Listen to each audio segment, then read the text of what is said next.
Busia Peace 104.3 FM so enie adeshima yema munyina ache ensema hodo ayaboa no omaimo ene ama hodo so ena anopeye sinkonwa edebesomo kasebo etwa no ho ede afa hello 101.5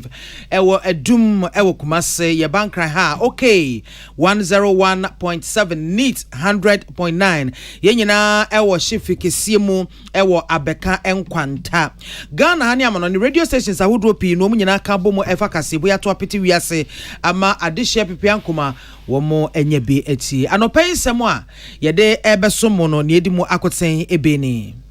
Emrasebedwani owo Busa North onimonyamfo James Agalga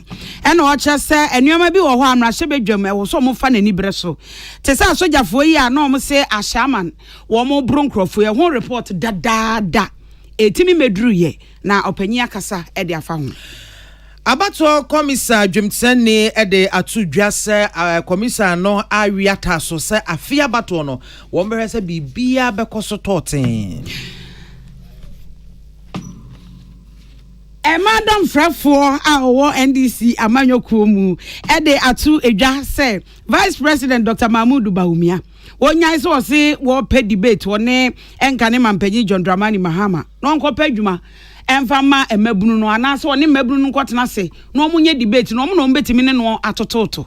Sanso na mrashebedwa ehwe ne mu ese mrashebedwa fie ho no mu no achimso aduro mrashebedwa ni ebeba na wotwe ye bekowramu na wahwese enhyehyeye a na se sakra ye pese ye ewo ya mramramu no obetimi apagya ho asamaba na no Concerned Drivers Association of Ghana chere se nyame adma adwada be nkomo eto ahyentuade mu na eso so ye kasai Ghana Road Transport Coordinating Council chere se wo mu nitumi bia se esese wonum eto ahyentuade mu mampanyi dada John Mahama wotu franka ama NDC ama yokonso ede krata afre na so ye aba bonten a wode kokobo ema NPP ama yokoni wo mu echitafo se so wo mu pese huroye esore ewa abato yi mu a wo mu beje ensempi ka ho ne de bramo kase boy mu midin de akosia sapo menen mame biama kwafa sedra piesie yemfama this way chocolate drink and pay dio here eye enso share Ghana koko kan ena yede aye this way chocolate drink wunya binom a eboapa ema utimi ye adwuma da mu no nyina wonte bre wonte kom wonte akwadworo bia sanso na specialized natural mineral water eye abodwunsuo ensuo kan ya egu minimu a wotenka say yes wanum ensupa eboapa best point savings and loans sika krabia wo pe baby du sika koto awasombejo a obetimi ada na ho ayi wani eno ane best point savings and loans jumeko ya daroma eno omota echi ne erika sebo no abesom akenkan for ye me okay afi ensemno enim Electoral Commission Jemteni eye Oraire Jane Mensa na wode atudwase commission no ariata so mbere sabato no embeda ofan ya pinten bia enkonko bemu na wode ntem no atudwa enra mrahye bra okopie mu ho no mo ede won dwumadi ahodo aka kire ne se de omo hyehye tie ekoto mrahye no enim na no wode tudwa chemu se commission no wo mo de wo mo nim ensunsuanso bone ebetimi afiri abato no mu ababra sabio obi ayna adwene se dane niema eni ama akoye di ama amayoko baako na wodi tudwa kire mu se da chinchirima ebebua womo aten wo kwan ya omo faso a afia bato no womo ebeto no enti se bia obi adwene ye ne se komisa no ewa adwene mu pobi eso omo be bibi e dia tie party A ana party B echidi a eni nipa kro no omo saa adwene no entungu isanse womo awiata so pa se nia omanfo ebeka no eno hu sunsanso na yensabeka abato no echi. We shouldn't operate on rumors simply because we were appointed by a particular time. If we have displayed that acting in favor of everybody, you have every right. But I do not believe that we have conducted ourselves as such. And if we have, please feel free to call us to order. You have every right to. But we have not conducted ourselves as such. And before Honorable speaks, I think we accepted, and I do speak, we accepted this job knowing that posterity will judge us. And the Almighty God who called us will judge us. So there's no way we are going to tilt the result when it is not the truth. So we would like to assure that, we have integrity and credibility, and we know that what we do would follow us all the way to the grave. And we want the Almighty God to honor us. We live by the principles of well done, good and faithful servant. So na ya maame amananso wono mo a wasande to dwa kyerɛkyerɛ mu sɛ enipa a wɔn afa wɔn a wɔbɛboa wɔn ama abato no wɔn ahwɛ so abato ne mu ne nkenka yemu ne ho nkro ne banyina no kwan omo fa so epa osa nipa ni nyina eye kwan bi ana emu da ho no mo pefe pa enti saafo ni nyina wo mo do mo ahyeda gu ententan kese so a se bia amayoko bi anaso obi epeso obo akire hunu nipa no sade wo mo suni ade ete a obetimi etusa na mo no aye. There's no list coming from anywhere. And if you are part of our process, you'll see. We received over 20,000 applications through the newspapers. And we brought directors from the regions and the head office to sit and scrutinize. And there was a criteria. You must have had at least 8 years experience as a returning officer to qualify. And if it's presiding, you must have had 2 terms. You should have had 8 years as a presiding officer to qualify as a deputy. So this list did not come from anywhere. And the information is there. If you have time, you can interrogate, you can get into the database of the 20,000 people and try to identify these people who register. You must have experience. So it's not a list, a new list coming from somewhere. These are names that were given to us by the district. You know, you sent them to the district after they had been shortlisted, and we asked them to go through it. Who has conducted themselves well? We did get reports. Some of them had issues. They came in and they had served as returning officers for years. But you see that the district officer brought a report saying that in the last election, this is what happened. They were not able to deliver the ballots on time. There were delays and so on and so forth. Ene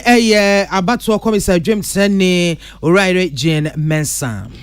Emrashe bedwamwana emrashe bedwani a wobu sano thonimunyamfo James Agaga. Ede ensem bi beto ho se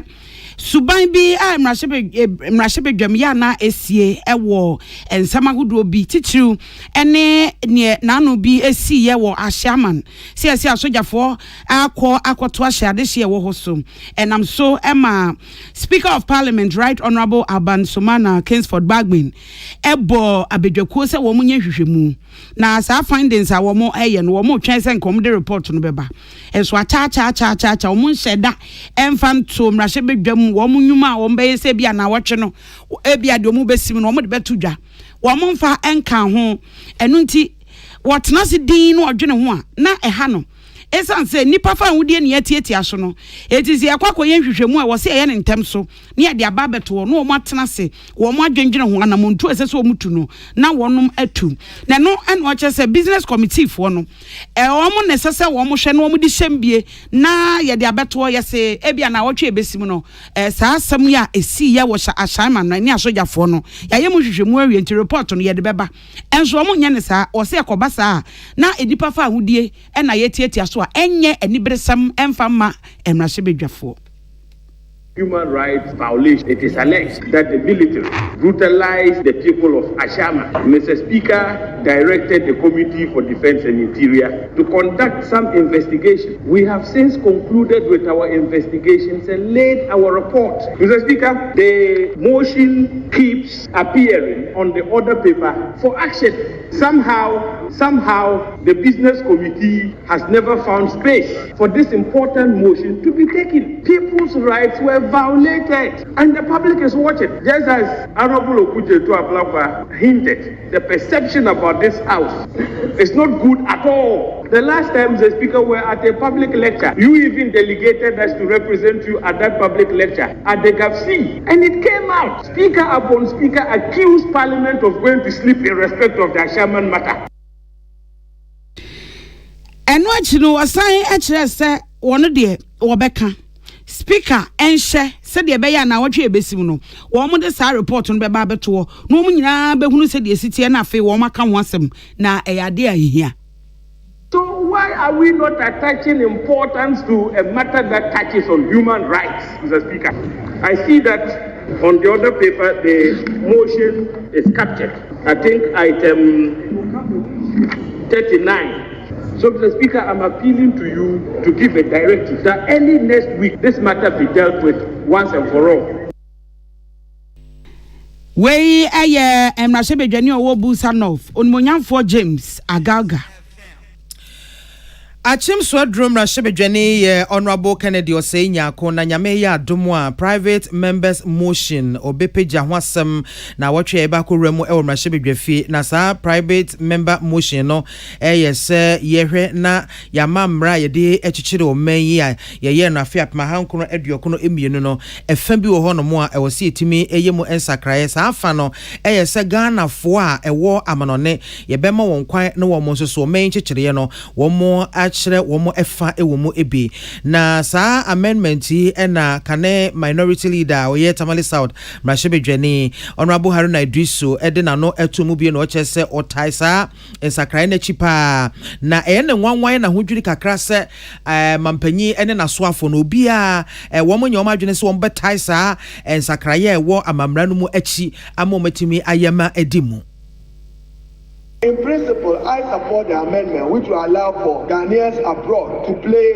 a more central role in the government. It's this dual citizenship amendment. But why can't a constitutional amendment be owned by the state? It should be an initiative of the state. I have nothing against an individual doing a private member's bill, but the weight of an amendment to the constitution, if the state so believes in it, let the state be the one sponsoring constitutional amendment led by the Attorney General. And Honorable Ozaiti, you remember, even when at the time you were majority leader, when they brought constitutional amendment on local government, myself and you had to remind Professor Okwe that how come that this amendment is being proposed by Ajia Alima, local government, when it was a constitutional amendment that we thought that it should be properly sponsored by Attorney General. We kane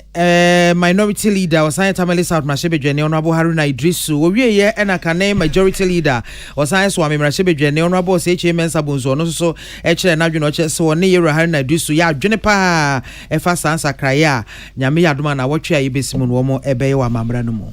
Former minority leader, in respect of the observation that is made about the motion to amend the constitution standing in the name of the Honorable Kennedy Oseinya. Mr. Speaker, the principle we all appreciate.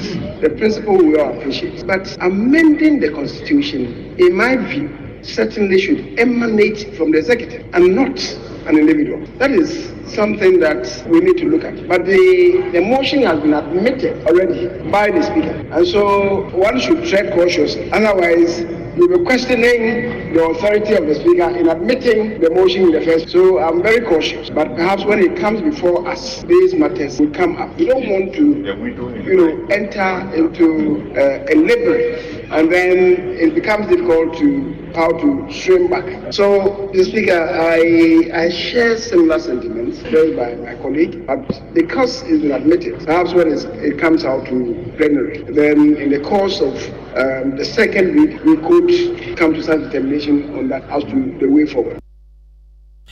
Na ne krakra mu no na Speaker of Parliament, Right Honorable Akan Somana Kingsford Bagben, onoso di way etu dwafa ho.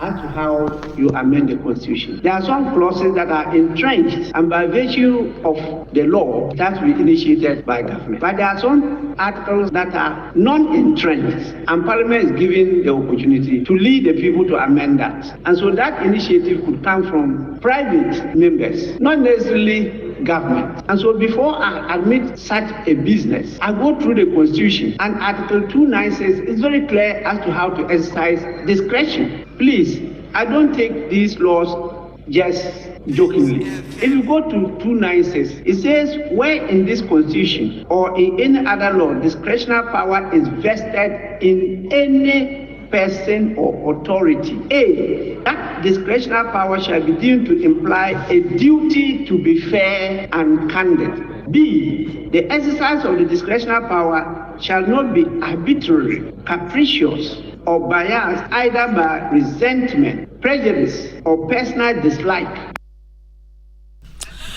Enea oti ye Speaker of Parliament, Right Honorable Akan Somana Kingsford Bagben. Nsemi nyina ifrim Rashebedwam eba ye nuanom Emmanuel Akoli ena William Gentu ene boano bae. National Women's Organizer Emma NDC amanyokuo no catch Vice President Wotu Frank ama MPP amanyokuo no Dr. Mahamudu Bawumia say wo pe debate ya woni Ghana mabunu nkonko ye debate na wo mo na say wo mu hia adwuma wo mo ebeye eti woni wo ye debate a ebeboa pa ama wo mo timi anya anu ye ewa adwuma wo mu enya nyenim na nya enkane mampanyi John Dramani Mahama eno ne no eba be ye debate na wo kire say emabunu mo Ghana ha bra ebre titiru ne ma wo mu nya adwuma nye wo mo ni abre na wo mu nya adwuma nya wo say wo pe debate na woni Ghana mabunu koko ye debate a anke no ene beboa ma omanya anu yie no omahunu de omde omabrabo eye woni ensentro ni jo power ene di sankomoyi ema mame hana bisu toa so gina ne na so kire say Dr. Mahamudu Bawumia won fansi na ni so se wo beboa na ban ama omanfo anya adwuma ye emabunu na wonyan se wo so kwakopɛ political debate no emfa so obi amre Ghana fo enti wo hwehwe adwuma ne de ma wo mo a ebeboa wo se Ghana fo abre ene ensem a wo kan nya nokure ni nyina no afa bohye sebio bohye ne ye bohye hunu no ontimi nya hwe emfa ho enti wonkoye no owi a na bi oba begina obeka debate na se de osikika ne nsem ne de enya de ebeboa open debate any President Mahama ebacho owura mate wa wunsu aka ne ka wa wutiri mo sum utiri mountain uye wicked and can country say wuni papa no so unya akwanya no anya odi ahye obotom efri say drop bed a won sa mate won say bibi san country drop you are wicked mate abema kana konya nkwanhia say de Ghana konya nkwanhia we are very very wicked enti wo si wo ni obi wo debate no yen Ghana fo titiro man ye no na wo debate gina ho ne mebisa won nsem gina ho na bra be ka kire yen say wo kan say yen gi momo tax utiri mo dinti wo sisi ya de ma de be ye fro yifri ho samre ya wo na wakogina so be ma solar wo di solar bibi say 2000 megawatt whatever waka say o de ba owrei una awoso samre so utiri mo nya sum na utiri nya wicked utiri mo dem papa nya sa dia ya ne samre ya Any ayeti ye National Women's Organizer NDC amanyuku no na enu achi for regional NDC Deputy Women's Organizer Madam Memuna Gausu ono so se de wo mu nyina bo mo se nka ne mampanyi John Dramani Mahama any NDC wo mu to aba no de ama wo mu amadi nkunim 2024. They are yelling for change and kasa. Your t-shirt says a hot cake. Me no woka say ye wura Kenya sidum what obia say ye nti NDC gie me gidi say frakada mamu a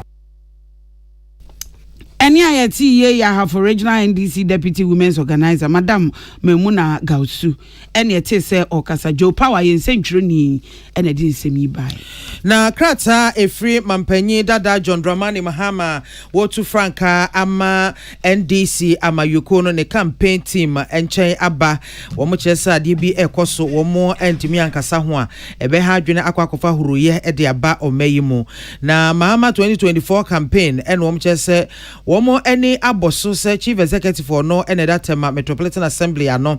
watu anamo bia mampanyi dada Mahama ne billboard a womo ede akwakosi baby e wotiyeme adwesio mu no woko akwakodwiri anaso akobu saa billboard na atuagu na saa billboard Alliance Media ena womo de ekokosi honomo na NDC amayuko no HSA saa na montro no enya de bi ombeso so ena eye kwan bi a MPP wompeso omofa so na womo etete NDC ya no mubufu na chese womo so ekeka womo na afa akwakofa huruye e de aba omayi womo so omompesa na saa Alliance Media ikura na womo na de saa billboard no ekokosi honomo no eye Ghana adwumako ya womo shada a register so womo adwumako womo bodawuru enti womo wo saa tumi no ne kwan no ese baabia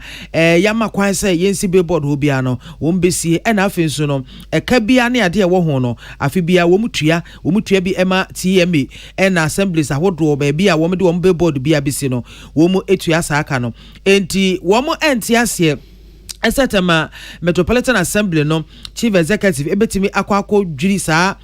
billboard no atuagu ya sa billboard no mampanyi dada mahama ne campaign team ena wo mo rente ya wo mo atua ka pepepe na wo mo kyerese wo mo hwe ni mo say Alliance Media no ebetabili sa asemi akopie mu ewo court edi atia TMA efa sa anamontuo bone ya wo mo atuo no mo fa so no mo kokobo amati TMA boss no ene NPP amayuko ni nyina ese sa na ma we ye hu hia no enye no ene wo mo hwe se ekwan ahodo mbe fa so a wo mbe mo man mu adwono manfo eho ato wo mo no ene ade a ehia yeso obi de no billboard akwakosuo no no makwakobu atuagu na wo kyerese sa ade no wo mo eye a etimi de basabasa eni huroye eba o maimu a ebesan atoto ye kebama mekabia memu no ase na omo kye sa de kuro ya ebi koso ewa Blikuma North abaton pesuaso ho ene no MPP wo mo ko block billboard bi se wo makwan ma NDC parliamentary candidate no won si sa billboard no na wo kye se kwan ahodo bi a MPP amayoko no wo mo efa so pese wo mo ma NDC ebu efu ewo Ghana fana ahodo no wo mo de wo mo ehwe na no mo hwe senka ekuo bi a wo mo boa ma asumdue eba o man mu te say National Peace Council say ene asomu akanifo ahodo ena afesu akuaku ahodo wo mo nyina ani tua wo mo nka wo se party ne kwakeka no ho say ewom afi no mu dimirika adwobre etu nkwatwe de ehwe ne ho nkro ne ba wo mo che se wo mo anyai na wo mo ya huru NDC amayoko no boa no wo mo so keka wo mo ho de a ene wo mo edi besie ni pa etu wo mo sre NPP amayuko no sese wo mo ye campaign a wo mo nya campaign a ede asumdue ebeba wo mo nya campaign a ebebie kwan na obi a wo ho kwan so ye campaign wo no so aye ne campaign a basabasa ye ne huro ye ne saa ne ma maburu we aguma kwati we poster ne saa de no ni nyina ebefiri ho no mo na efiri ho a abato no ebe ya asumdue pa mampanyin dada mahama ne campaign team kire se wo mo de wo mo awiata so wo behwa boa ama asumdue afa ntuma pefra na emom no sebesebio se wo mo pasumdue no nkire se monfo manum ememedi agoro moba ene wo mo bufu a wo be kamo papa kratai Joyce Bawa Muktari ya wono ene kasa edema John Mahama campaign team ena nensa ehase Osofo a ohwe nkronkuma ne na memu mpuntu osuo onumunyamfo mate na Mensa Kosa encheye ena wonum etu anamon akwakohwe Institute of Local Government Studies wonum project ya wo ye ewo ho na o se enche bia no wo dane no e de aye University of Local Governance and Development na project yi o mu chichemu aduosia ena wonum awie ana wonum aduru na no ena o chese se de wo si AC dan no esun ye pa na womo eye hostels womo eye lecture halls afei babia wonum ebedidie a eno betimi afa asuafo daache enye ne de womo dwene daache onumunyamfo Martin Mensa Kosa ne sentrofo ekasa aye kyerese na ni aso papa wadwuma contractor no aye no ena wo hwe adwuma na waye no so waye ne yie enye kokwasa adwuma bia na ehia se womo bewie ne bra wa hye se onwie no enu hia ne papa yie se de be ya ebe mo hyehyeye e wo sukuu num no etimi akonanim so hwe bia ya ye wo ya eye bia ya miankasa makosre aban na mampanyin so age atum se yenye ne university sesi idea that's your Institute of Local Government Studies na mbrapre ame no kase mampanyin age atum se University of Local Government Studies and Development asoya ye pese nipa local government efa be nyina bebenya babia bebenya ntete bebenya suahunu na betumi atre benimdie mu efa local government hihemu na se wo hwe adan a ekoso ha de school na sia ni nyina akonanim in fact ebia gina yi contractors no be wo bosha be dia shaban se be pese by November na be wie de dan ya man me kan se so me pese soafo a me hwe local government so yensa be kan yati me bia no eno achi onumunyamfo Mensa Kosa eto aso se ni wie eni so ombeja project no de amampanifo no mo hwe ni mu se November afewe ya na wo mo awie na one main campus no Emma University of Local Governance and Development no so wo mo ahwe se ebetumi akọ ewo Madina eni Obujo eno so chire mu se so wo hwe mfonyina ewo dan ho a 3D iwia ya dia be yefe ba na yehwe se contractors be ma yensa aka na echi yefe wo hwe tamla na by November no so mbeti o bebetumi aye in fact the main ones here teach you lecture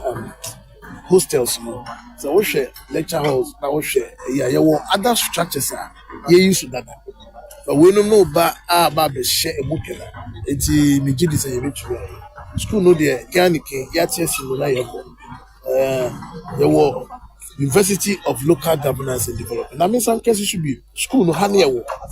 There Medina Obujoha. Any ayati ye osofo hwe nkronkuma ene na memmo punto so no nya format na Jemensa Kosa ene etiso kasa Abdullahi Dasman ye sentroni ena edinseni bre Kumasi Metropolitan Assembly no ene KAPA Construction Limited ena nadmo womo Akan berimu ya womo ehwese gata hodo ya ewo santase ene ne mpotamo womo behwe no matimi asiesi mu na baabi abubu no womo ahyehye ne kama sebe ye betimi abie kwan na ensuo etimi asene mu sururururu ya bibia enkonkosi kwan mu na fe sukura no ebeboa asi ensuyiri bebrebe no anokwan kwanchefo panya oda nadmo aturenchemu aboafoku ano ewo Kumasi Metropolitan Assembly ye Yera Ernest yaw amoa wode tudwa ena wobo KAPA abasopa ena ochese nadmo womusoso aye krado se wombehwe ama gatas ai mu asisi nyina ose gatas ni bi ho no mo a chese ye sha ase tu nwura gu mu no ye nni penso wombeyi sa nwura ni nyina frimu na chese ensuo etimi asene ewo mu se ne ebeya ebeboa na bra oni pise nkase botwe nkomo na Yera Ernest amoa ede eto ensentwefo enim ese womo ehwese sa ayi ade ni nyina no ebeyi ensuyiri a eyiri for manfo afri ho na afi aboa ama atenan no so no aya akono na ehotena aya nika Nenso to a eflade e kwan mu ha nyina me ba ye so nya hanko a baabi bebre e ya hodwo ho ene ade beba ho ne ade nyina tie ba ha be fa nsura no nyina a ye hwese e be ye sa adwuma ni nyina e ma flood ne ba e wa hasantase e kwan mu ha ene opposite star junction no ni nyina to betwa ene TUC ho nyina bridge way baabi e free no e bi free odeno ho kwada so optana ne side ho ba kwada so proper patase e ba down ho no ba school ebi free ho nyina eba eni say bridge way e free ha kodru ahodwo eko stream num kodru asokwa ho eni ade enyina enti ekọ ekire ye de dan de bia ba bia flooding obia ye report senkrofo beboae enu nti ne ne star KAPA kasaya ono so do opepa se obeboa ama nadmufo so adwuma yeden akoso ama kemeso adwuma yeden akoso nuachi ena yene omanfo omo santase ne potem ho so etwetwe nkomo yi asensuo tokesia na ugina ha orebe ho shops e wo ha no kra bi mu bebre dan ensuo no etimi wram ensuo ato ama na fa main street no maka kra ntimi entwam eti se nyame adom ene keme mpanifo ene na dum mpanifo etu sa na mu a yedo mase me ka that time kran so to ma tu na bi dem da kira tu ma mo se fa bi kra ko ne ade ti adwuma na mo ye ni so pa enso no ha e pa especially bra edi zutobre se ya enso no mo etimi yira twa kwam ema fenza ka kwa nya kwan de ema nti ye mase ne dai se mo ba boa ye na fenza martin sumna mai ne mu ade se dia ye srema mo ne se nka bi amu ti mu se ye ewia nka munye pampim bi ema ye se be ya nso to ma ebe twia kọ kama se be ya betima ba asase nyina nsuo no haye ana wante nsuo ni to a ema nsuo ni wurawura me bi e te no ana nso ayi amanfo de nsufin ebe gu be bi e ya de ya kasasa nso omuntie we eya dehia womo ewo santase ne important baby a womo eyi gatas ahodro mu se be ya important hono mo ebete yenua Samson kwa menya meche na ode amane boy bye Concerned Drivers Association of Ghana nano womo se edwada ebeyi ena wonum apagya hyentua buonum ekosoro eno no wo hamu chichemu dunum 15% ro de to so eti wo de asem we beto dwa na Ghana Road Transport Coordinating Council for wo so de aba ekirese da bi we animrem wo kura no wo ko Concerned Drivers Association wo nhye da nim wo nim wo ba bia eni wo buku mu enti se ye ka obi a obetumi ahwa ahyehyɛ ahyentuade eboa eye wo any GPRTU for nim and our microphone nim woman. It is a quay a woman back can't win say woman betum no. Woman timin tumusa emano enye. It woman in some way at to ja HSE. Obia emos ansem no entungu. Na we ena wonum panyini bako ora Emmanuel Ohene ono general secretary eno de sa asem we atu edwa say wo masem no de bai no yemo entungu.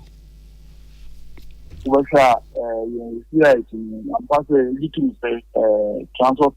fuel price no akoso about 2.5%, but usually enough justification about 2.15%. In the 24 stakeholders in Nigeria, a big try to Ghana Road Transport Coordinating Council and other stakeholders, the ministry in Nigeria. Now you can qualify the team also in higher aiding combo. But if you in America say the answer, the business and who will be a strong enough facility against the tournament. We really say there are more aircraft enough ground so to work at this time. Really in maybe as well. If you have the also the public want to manage the more in education and go back to me so I can also to work now to Enya yeti ye eye twetwerefo ema GTRCC ora Emmanuel Ohene yeboa ene yeti so ka se Patricia Sefa Fisher yin centroni ene din semi ebre ye utie ka se bo Peace 104.3 ye homeso agenkrato ye ba ye bekwa mana nsem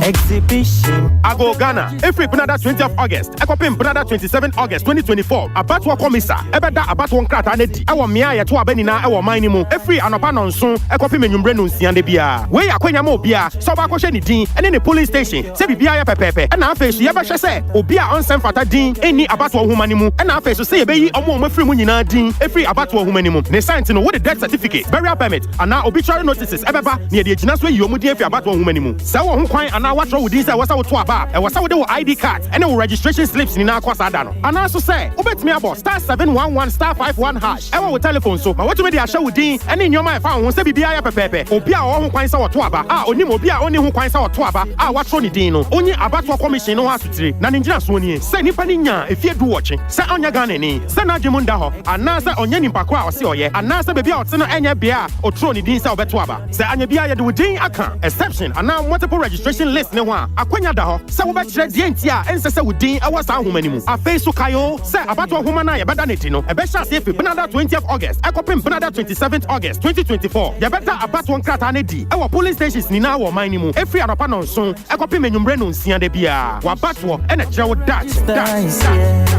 go and check your name. Tune it in, turn it up, Peace FM, and rip off the knob. I was for your comment on more US Mampenny Joe Biden CCR de Ubia Erenimo say free now watch for Friday Remono or Bessa BTSC campaign moon not just what was I in the campaign now do one once one more can say Papa Eren was what but one see for more now go more be quina omra now what just said or no warrior task or so no dear Ujinamut and then the BBN wa epusuno it one more change in a man track Kasai only for onsi form no enya de se obesi form de biara da na ebinom e kan se so osi form kra no a anka beboa ama na bade echi Kamala Harris wono abanimu na chese wabeboa ama womo etimi adinkonim e wabanmu na se de Ira Joe Biden eye ne nema di ase de oma Donald Trump kwan ama enkonim abotire no wababa behim nanso Ira Biden chese ono de onti jai asase aban wo gina mo den wo mo ye den wo mo twom ne betene ye pe wo campaign wo say enkunim ebeye wo mo edia kase bonus akenkanfo a wote yenka eye me ma me bia makwa fo me ne akosi asapo yada mo nyina se amamo anything. Tune it in, turn it up, Peace FM, and rip off the knob.